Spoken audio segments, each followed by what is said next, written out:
Hello, my name is Jace, and this is my wife Vanessa, and we're the Pitres.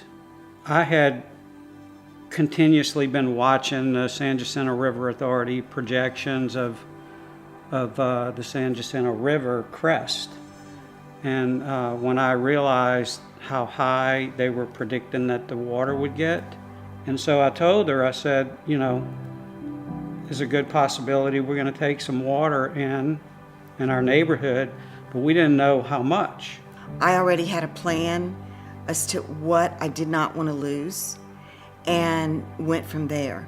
So for example, the couch that we're sitting on is over 45 years old. That was given to me by my father.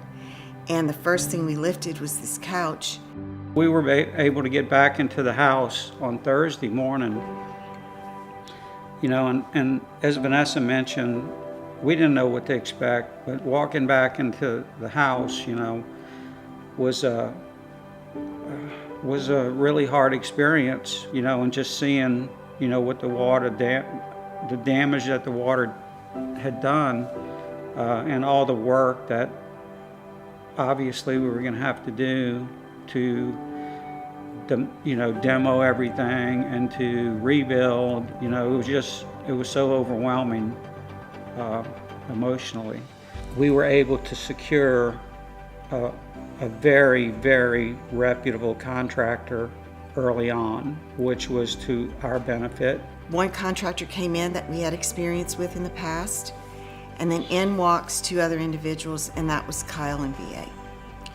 And their approach, a lot of times I go by gut, and their approach I knew was a fit for both Jace and I.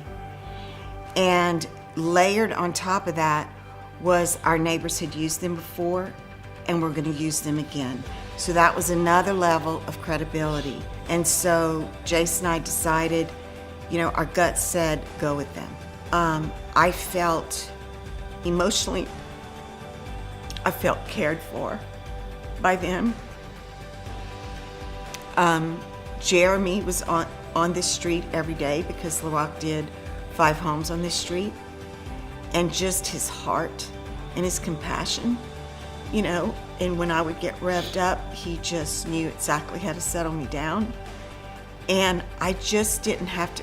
The thing about LRG is I never had to second guess, and for that, being in total devastation, that was one level of peace, that I could rest in.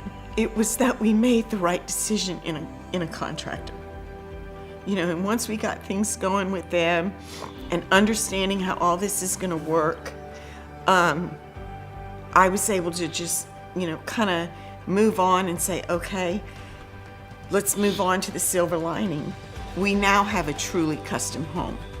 The craftsmanship is much better by far than what we had before. We thought our house was beautiful before, but it's a couple of notches above that now. As it went along, one of the other things they told us was that they had standards. They had certain trades that they were comfortable working with, and they were not going to compromise that, which was very comforting to us because we knew that the first thing we wanted was to make sure that we put our house back together properly and that we wouldn't have any regrets.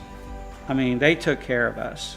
Anytime that we had any kind of question about what was going to happen next, or how long is this going to take, they were very transparent, and if they didn't really know, they would tell us. It's like, well, this is what we think, but we're not quite sure. And that's comforting to someone in our situation, because all we want is just the truth. And I feel like that they were very honest, and they gave us the truth whenever we had any question about whatever. At the end of the day, we were back in our home the 1st of March. The hurricane, so from the beginning of September to the beginning of March, and we were back in our home, everything was done. We didn't really have any redos on anything to speak of. And that says a lot about, their process and their quality and the trades that they told us that they were not going to compromise on. So that was very comforting. Yeah, and if I could use a word to just sum up what Vanessa said, the process was seamless. You know, between the decorator, the contractor, and us as homeowners, at the end of the day, it was pretty much a seamless process. It flowed, and the guidance that they were able to give us, and the guidance that Bonnie gave us, it was a blessing. It was a true blessing.